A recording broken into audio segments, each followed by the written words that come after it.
No, pusieron. Ahí está.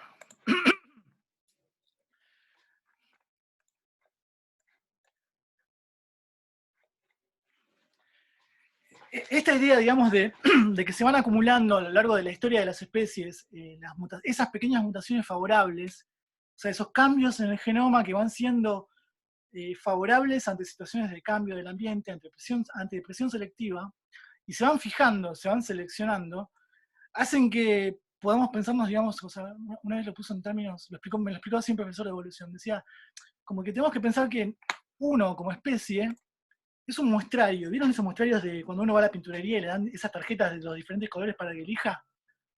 O sea, pero en vez de un muestrario de colores, es un muestrario de genes. O sea, son los diferentes genes del genoma que en la historia de la evolución se fueron seleccionando, ¿sí?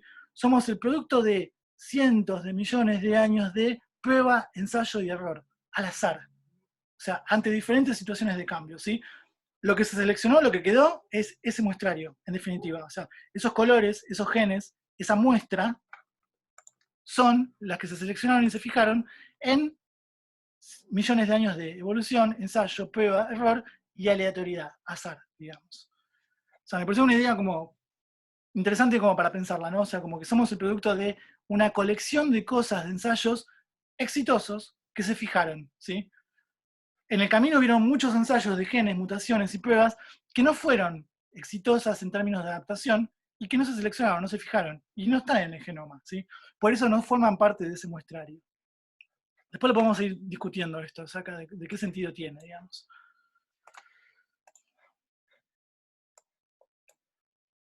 Algo súper interesante es como, o sea, te dicen, bueno, buenísimo, la evolución, la teoría funciona. ¿Cómo podemos probar de manera real, medible, que existe la evolución? Porque si esto pasa a lo largo de cientos de millones de años, es muy difícil en poco tiempo, en pocos años, poder medir o poder ver o poder tener pruebas fácticas o empíricas de que la evolución realmente funciona. Entonces, un ejemplo clásico es también de Inglaterra, de la época de la Revolución Industrial, y posiblemente lo hayan visto, o este es un ejemplo que está en todos los libros de evolución, y es sobre una especie de polilla, de mariposa, se llama Biston betularia, es el nombre de la especie, es esta polilla que está acá, esta foto. Y en principio, o sea, tenemos, para entender el ejemplo, una población de Biston, de estas polillas, que tiene variabilidad, ¿sí? Hay desde polillas que son más oscuras, polillas que son grises, polillas que son negras, y polillas que son blancas, o sea, que tienen diferente coloración. Entonces, ahí está el principio número 1 de la selección natural según Darwin, de variabilidad en una población, ¿sí? No todos los individuos de la misma especie son iguales, ¿sí? Sino que tienen ciertas diferencias que las hacen a cada individuo particular. Entonces, ahora les explico qué pasó con esto. Biston betularia, la mariposa del abedul, o sea, era naturalmente de color blanco, o sea, mayoritariamente, cuando uno encontraba en una población de Biston betularia una polilla, la definía o la distinguía por su coloración blanca. Vivía posada, depositaba sus huevos, se hacía su ciclo, hace su ciclo, no se extinguió esta especie, estoy hablando en pasado, pero vive. En los abedules tienen corteza blanca y tienen líquenes que se depositan en su corteza que también son blancos. Entonces, las Biston betularia, que eran de coloración blanca, pasaban inadvertidas ante los predadores, los pájaros, que son los que se alimentan de Biston betularia. En Manchester, Inglaterra, de 1850 se produce la gran revolución industrial, aumentan el número de fábricas que generan una gran polución en el ambiente. Esta polución produce que se desaparezcan, que se mueran los líquenes que cubrían las cortezas de los abedules. O sea, estos líquenes eran de coloración blanca.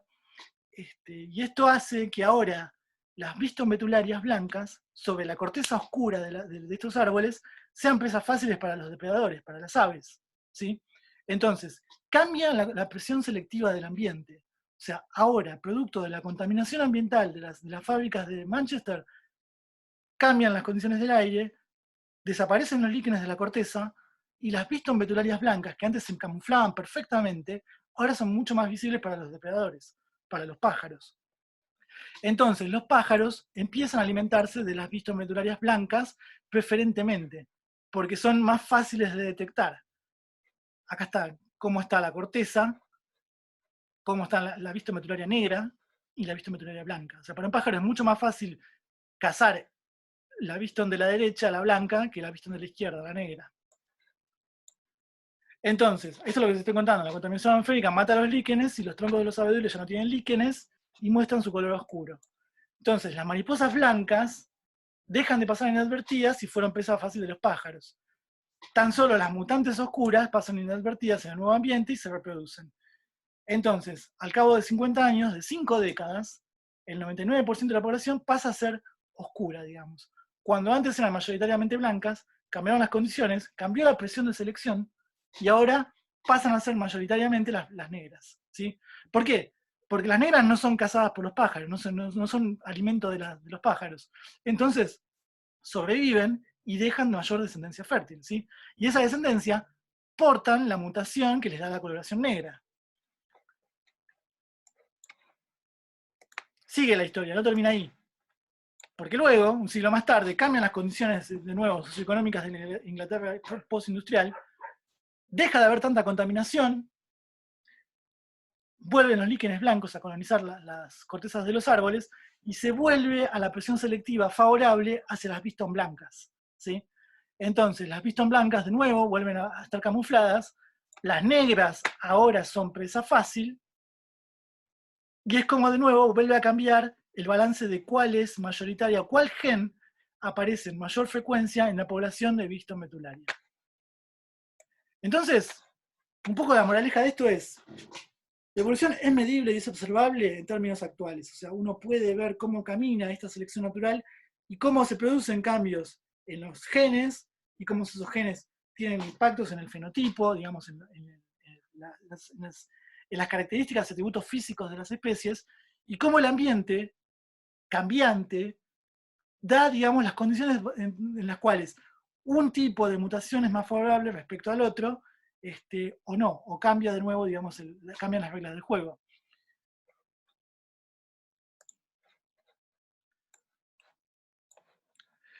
Acá voy a ser muy breve, o sea, esto es un poco lo que comentaba el compañero Santiago, desde la década del 50 para acá, de nuevo, se sigue desarrollando la genética, siguen apareciendo nuevas evidencias acerca de cómo se producen los cambios moleculares, se empiezan a secuenciar mucho más rápido los genomas, se empiezan a entender cómo se seleccionan los genes, qué cosas codifican a qué cosa, y a la medida en que se desarrolla la biología molecular, aparecen nuevas corrientes evolucionistas. O sea, todas anidadas o adentro o bajo el techo de la gran teoría de Darwin, ¿sí? Dos grandes eminencias de nuevas teorías son Moto Kimura, es un genetista japonés de la década del 60. No voy a entrar en mucho detalle en Moto Kimura porque él pone, o sea, funda toda una teoría neutralista. Él habla de que la selección natural se comporta de forma neutra sobre la cantidad de genes mutantes, ni los favorece ni los elimina. Estos mutantes permanecen o serán eliminados por azar, el cual hace que las poblaciones varíen. O sea, Moto Kimura introduce y le da mucha más importancia a esto que discutíamos antes, el rol del azar, ¿sí? Él lo que está diciendo es que la fuente de variación todo el tiempo está siendo por las mutaciones, y las mutaciones son todas completamente al azar. Entonces, ¿qué se selecciona? Es de una gran bandeja de genes mutados que son producto del azar, digamos. Entonces, su teoría neutralista habla acerca de esto, le da más peso, digamos, al azar. A los fines, digamos, de lo que quiero contarles de evolución, no vamos a profundizar mucho más con Moto Kimura, porque es toda una corriente dentro de la evolución, el neutralismo. Moto Kimura también contribuyó mucho a la calibración de relojes moleculares para entender cómo se produce la evolución, en cuánto tiempo tarda en producirse la evolución. Así que es toda una corriente dentro de la teoría de Darwin, Kimura. Y otro gran aporte lo hicieron dos científicos, dos paleontólogos estadounidenses, Stephen Jay Gould y Niels Eldredge, en la década del 70. A ver.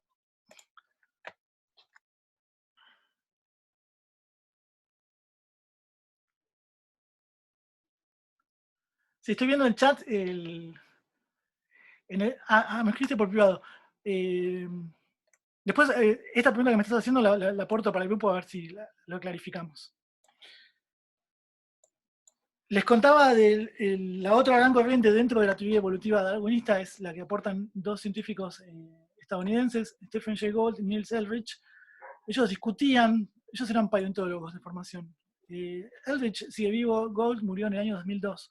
Gould es, para mí es uno de mis favoritos, gran divulgador, paleontólogo, gran científico con una mente brillante, y además aparece en Los Simpsons. Para mí es como, la gente importante aparece en Los Simpsons.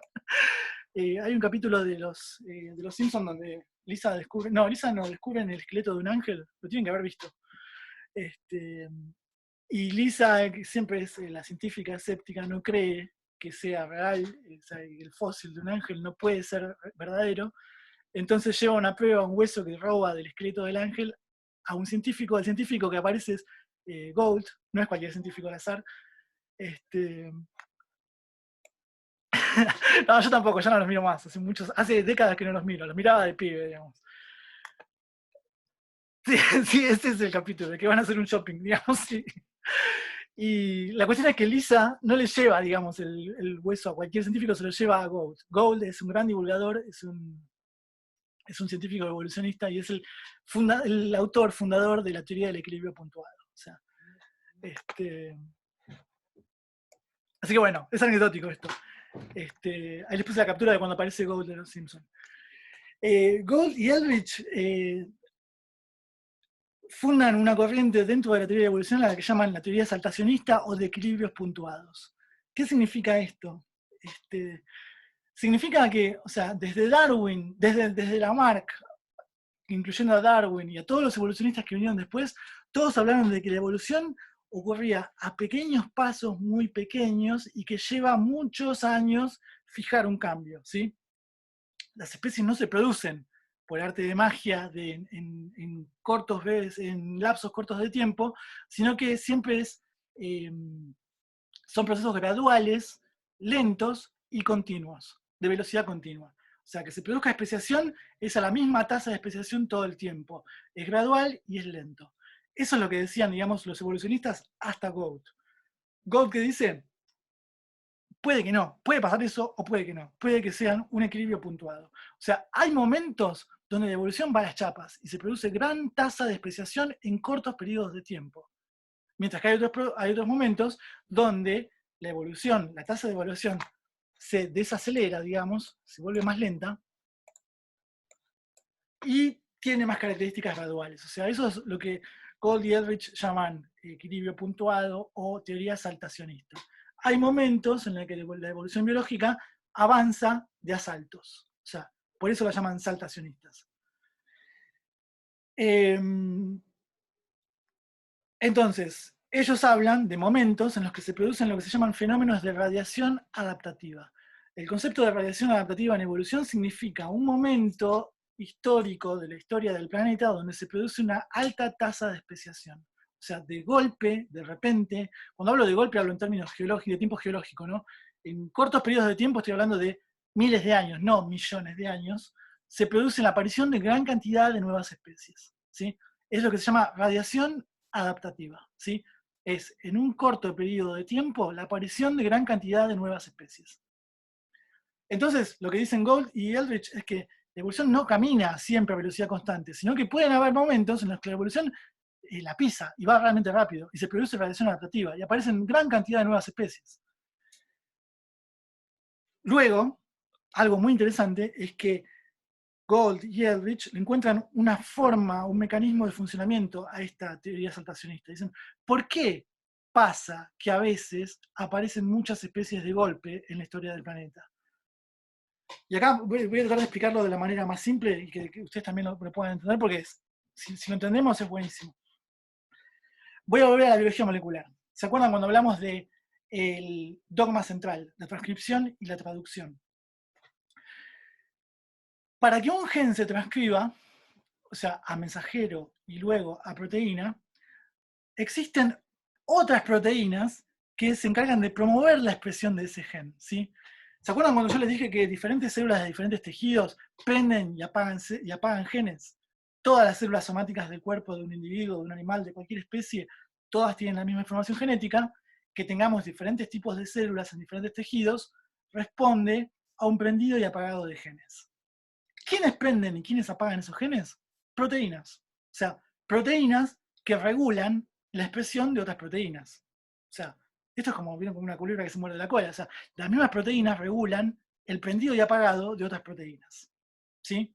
Entonces, existen proteínas que promueven la expresión de ciertos genes y hay proteínas que inhiben, digamos, silencian la expresión de ciertos genes. Entonces, esas proteínas reguladoras también son proteínas, también están codificadas por genes, ¿sí? Entonces, esos genes codifican para proteínas que regulan el prendido y apagado de otras proteínas.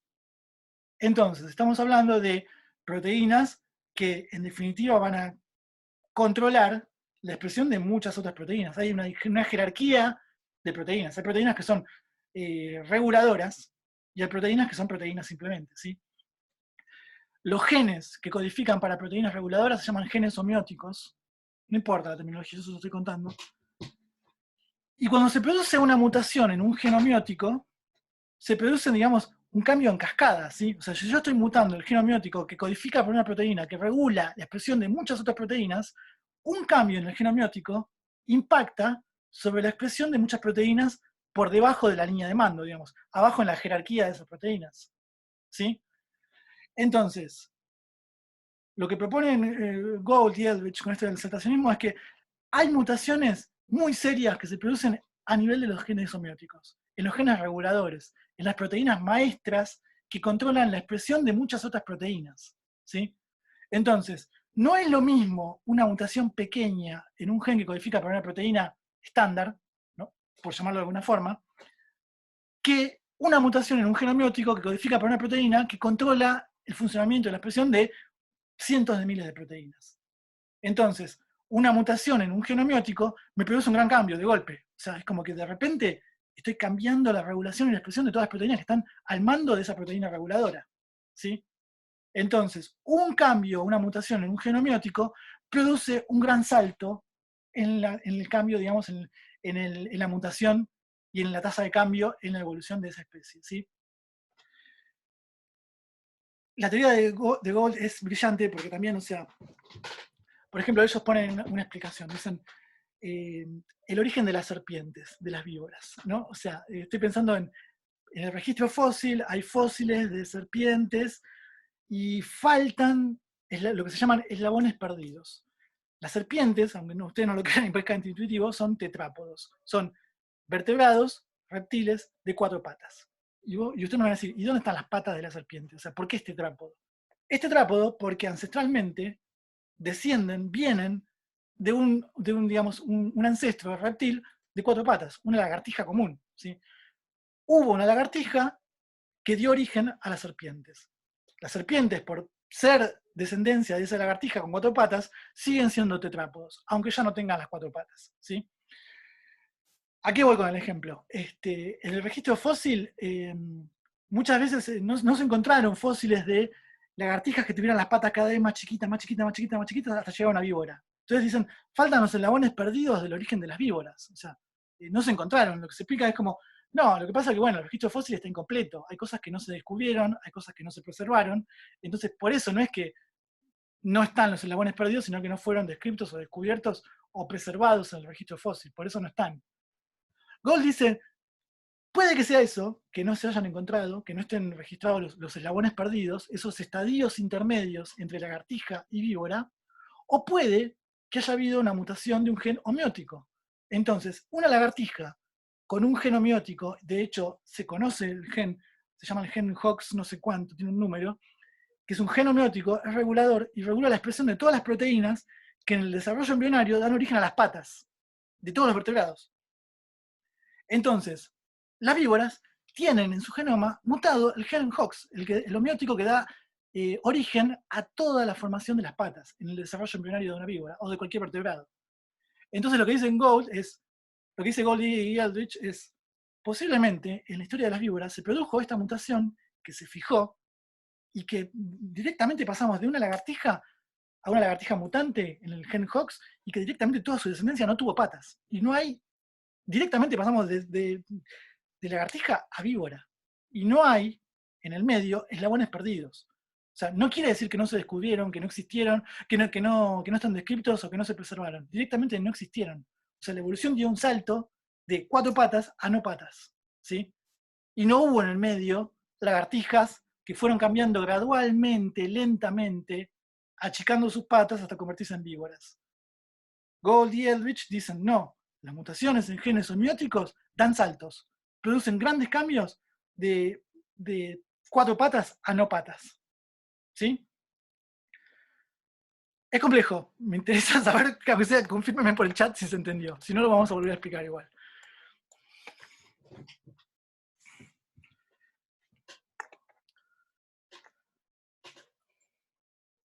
Sí, perfecto, perfecto. Ahí Hernán me está poniendo un ejemplo de, sí, en los pollos, ahora la forma de hacer evolución no es como Darwin, de subirse a un barco y salir a colectar especies, es básicamente estudiar los genomas.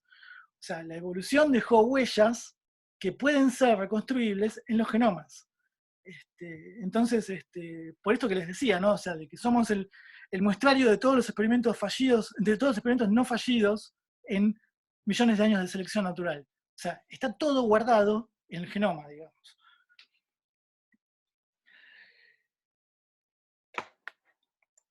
Entonces, con esto que les contaba de Gold, era también de romper con esta idea de que la evolución es a pequeños pasos, por pequeñas mutaciones que se acumulan. O sea, a veces sí y a veces no. O sea, lo que proponen ellos es que a veces la evolución va a las chapas y se producen grandes cambios. O sea, pasamos de una lagartija de 4 patas a una víbora directamente. O sea, y en el medio no hubo ningún cambio gradual. O sea,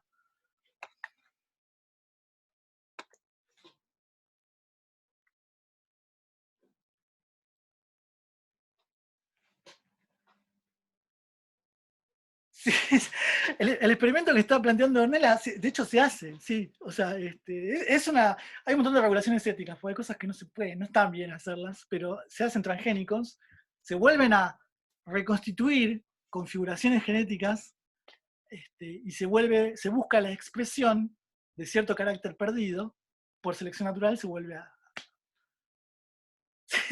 sí, ética al margen, claro, sí. Sí, sí, sí, sí.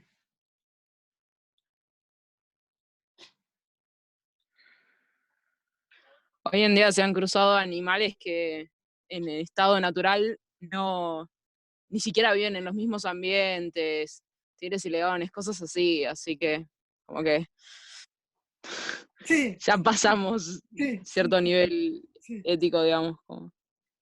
Sí, sí, de manipulación genética tenés pero de todo, o sea, pero desde lo que hablábamos en algún momento de, no sé, de hacer un transgénico de soja resistente al agroquímico, a, no sé, a esto, a buscar con una pregunta evolutiva, a buscar que las aves expresen una cola, digamos, por ejemplo, o sea, así que sí, sí, sí.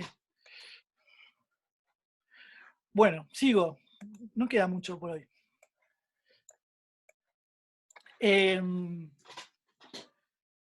Una cosa que por ahí me interesaba hacer un poquito de hincapié es en qué pruebas existen actualmente de que la evolución es, que fortalecen la teoría de la evolución, digamos. O sea, no quiero decir que la evolución es real, hablemos en términos de que apoyan la teoría. Algunas son pruebas anatómicas, que tienen que ver, digamos, con la anatomía de los animales. Un ejemplo, por ejemplo, es la anatomía de los tetrápodos. O sea, los tetrápodos son los vertebrados de 4 patas, como les contaba, las víboras inclusive. Y hay un ancestro tetrápodo que vivió en el Pérmico hace 350 millones de años, era un anfibio, era más parecido a un sapo, a una rana, que salió del agua, digamos, y salió caminando en 4 patas. Y de ese modelo de pata, de ese anfibio, de ese tetrápodo ancestral, derivan todos los modelos de patas que conocemos actualmente, ¿sí? Entonces, la mano de un cocodrilo, el ala de un ave, la aleta de una ballena, la pata de un caballo, el ala de un murciélago o el brazo de un hombre, son producto de la deriva y de la evolución y de la acumulación de cambios anatómicos a lo largo de la selección natural de ese modelo original, ¿sí? Entonces, este tetrápodo ancestral tenía húmero, tibia, peroné, carpos y los mismos huesos, la misma cantidad de huesos, en la misma configuración que los vemos en la mano de los diferentes vertebrados que les presenté antes, ¿sí? Cada hueso está representado en cada uno de estos brazos, y son, digamos, prueba anatómica de que partimos de una matriz original, única, que fue la que se seleccionó cuando ese tetrápodo salió del agua, ¿sí? Después, cada linaje, digamos, cada clado, cada agrupación, digamos, de vertebrados, le fue dando una funcionalidad distinta, ¿sí? A esa misma estructura y ese mismo arreglo de componentes. Entonces, el cocodrilo lo usará para desplazarse y para nadar, el ave lo usa para volar, la ballena lo usa para nadar, el caballo para... Cada uno después le dio una funcionalidad en función del nicho ecológico o digamos, del tipo de ambiente que habita, ¿sí? Cuando hablamos de estos órganos así, hablamos de órganos homólogos. Los órganos homólogos son los que poseen órganos y estructuras orgánicas muy parecidas anatómicamente, ya que tienen un mismo origen evolutivo, y luego fueron sufriendo una evolución divergente. O sea, cada grupo, cada uno de estos tipos de vertebrados, fue haciendo un uso distinto de ese órgano, de ese arreglo de elementos, y fue sufriendo una evolución divergente, ¿sí? Divergente quiere decir que se separa, ¿sí? Entonces, tenemos un origen compartido de un ancestro común que tenía esa configuración de huesos y de elementos, y luego cada grupo de vertebrados fue haciendo un uso divergente y adquiriendo cambios en esa estructura original, digamos. Esto, la presencia de órganos homólogos, es prueba anatómica de la evolución, ¿sí? O sea, es prueba de que compartimos un origen ancestral común, ¿sí?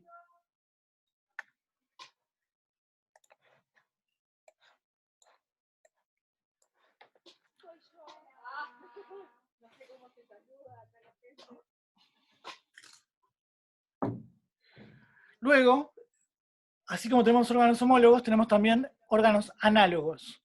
Un órgano análogo es exactamente lo contrario. O sea, ahora no tenemos un origen compartido, un ancestro común, sino que son órganos que no son homólogos, tienen un origen distinto, tienen un arreglo diferente de elementos, pero cumplen con una misma función, ¿sí? Entonces, por ejemplo, el ala de un ave, de un vertebrado, tiene una estructura ósea, tiene un arreglo de huesos, un número y una conectividad entre esos huesos, un orden de músculos, que el ala de una mariposa no tiene, porque la mariposa es un invertebrado, está del otro lado del árbol evolutivo, lejos del cladograma, no es un vertebrado, y sin embargo, ambas estructuras sirven para lo mismo, para la locomoción, para volar, para el desplazamiento, para la captura de una presa. Entonces, hablamos de órgano análogo cuando tenemos igual función, distinto origen. Cuando hablamos de órgano homólogo, hablamos de mismo origen, distinta función. Distinta función por una evolución divergente en los homólogos. Ahora, en los análogos tenemos algo que se llama evolución convergente, ¿sí? Diferente origen, igual función, por convergencia, ¿sí? Otro ejemplo de órganos análogos es la forma hidrodinámica de ciertos organismos acuáticos. Por ejemplo, estos cascarudos que se llaman Dytiscus, que son invertebrados, insectos acuáticos, tienen una forma aplanada, achatada, para desplazarse a mayor velocidad en el agua. Lo mismo un tiburón, que es un pez, o sea, un pez cartilaginoso, y un delfín, que es un vertebrado, mamífero. O sea, tienen orígenes evolutivos distintos, están alejados en las ramas del árbol de la vida, del árbol evolutivo. Sin embargo, todos tienen una forma para desplazarse a gran velocidad en el agua, la forma hidrodinámica. Eso es producto de una convergencia adaptativa, una evolución convergente. Convergente, o sea, son características análogas, diferente origen, misma función.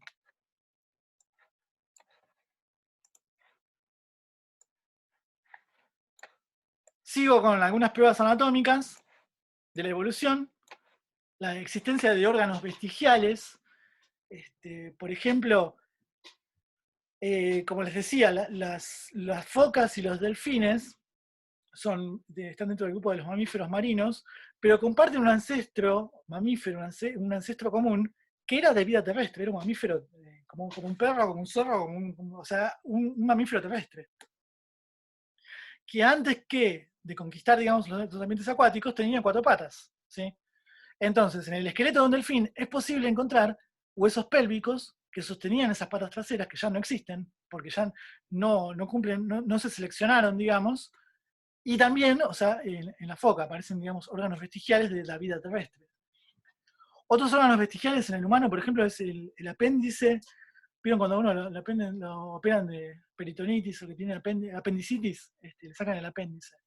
El apéndice es un vestigio de nuestro sistema digestivo, de nuestros ancestros primates, o sea, de nuestros ancestros compartidos primates, que tenían alguna alimentación con muchas vegetación con toxinas, carnes crudas, con alta carga microbiana, y se cree, ¿no? Es una teoría, digamos, que el apéndice secretaba algún tipo de sustancia, de hormona o de enzima que favorecía a la digestión de esos nutrientes que por ahí serían nocivos y hoy no podemos alimentarnos de eso ni nos alimentamos de eso. Entonces se supone que el apéndice es un órgano vestigial que ya no cumple una función hoy en día, sin embargo sigue estando presente. De órgano vestigial también están, digamos, las muelas de juicio. Se supone que en algún momento de la historia evolutiva del hombre cumplían con alguna función, hoy por hoy se consideran órganos vestigiales. También posiblemente tenga que ver con este tema de la alimentación de nuestros ancestros, y la alimentación actual ha cambiado mucho. Las muelas de juicio posiblemente cumplían alguna función en la forma de alimentación de los primeros homínidos, digamos. Y en la columna vertebral también tenemos el hueso del coxis, que es un resabio vestigial de cuando teníamos un rabo o cola, digamos, o sea, nuestros ancestros mamíferos tenían una cola, digamos, una cola, digamos, como rabo, digamos, con vértebras. Hoy el coxis es un hueso vestigial en el hombre, digamos. Así que un poco esto es lo de los órganos vestigiales, son órganos atrofiados, sin función alguna en la actualidad, pero que tuvieron algún tipo de valor adaptativo en el pasado. Y se siguen, digamos, conservando, digamos, teniendo, aunque no tengan función. Bien, voy a cortar acá, porque quiero que esto lo agarremos frescos de nuevo en el próximo encuentro. Se me hizo de noche, estoy a oscuras. Son las 7, sí, ya estamos. La hago corta. Nos volvemos a encontrar la semana que viene, el miércoles, a las 5. Voy a dejar de compartir la pantalla. Sí, estoy en la oscuridad. A ver si estoy viendo mensajes nuevos.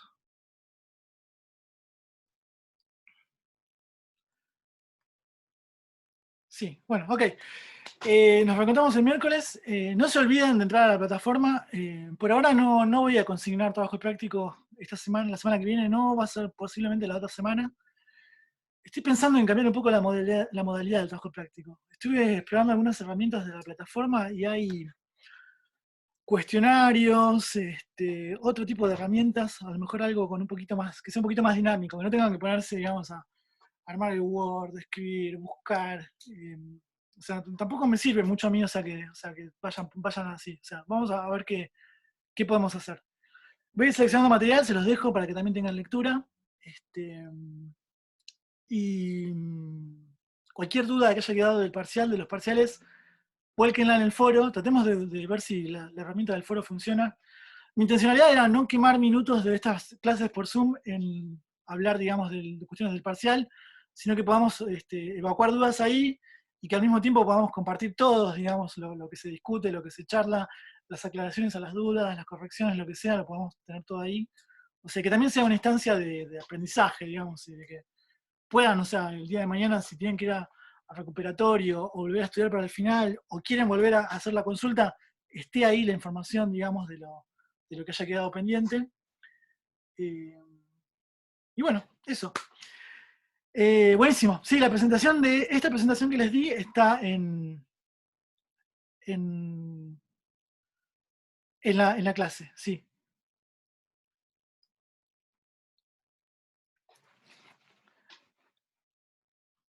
Sí, ahí estoy teniendo algunas consultas en privado, sí, mira, te estoy leyendo. Si querés, o sea, ahora terminamos la reunión, quédate en línea, yo no me desconecto y charlamos esto. Así los libero a los compañeros porque tienen clase de inglés, ¿no? Puede ser, o recuperatorio de matemática, no sé, vi algo que tenían en el calendario. Así que nos encontramos la semana que viene, el miércoles. Buen fin de semana, descansen y nada, cualquier cosita estamos en contacto. Adiós, no se ve nada, chao. Chao, chao. Buen fin de, profe. Saludos, buen fin de, cuídense, nos vemos.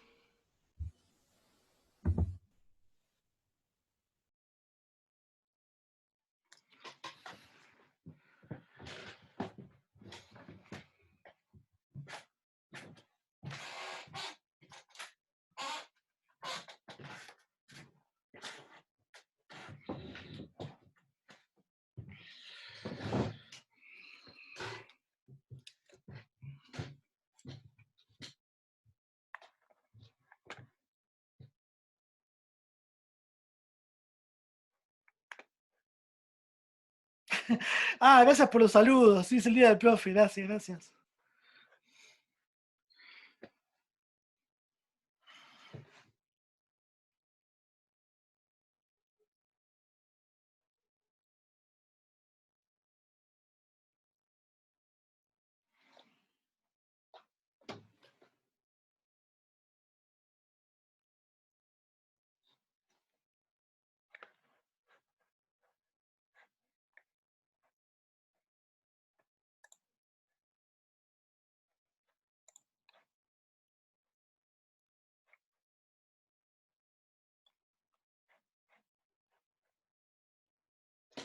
¿Ornella, estás?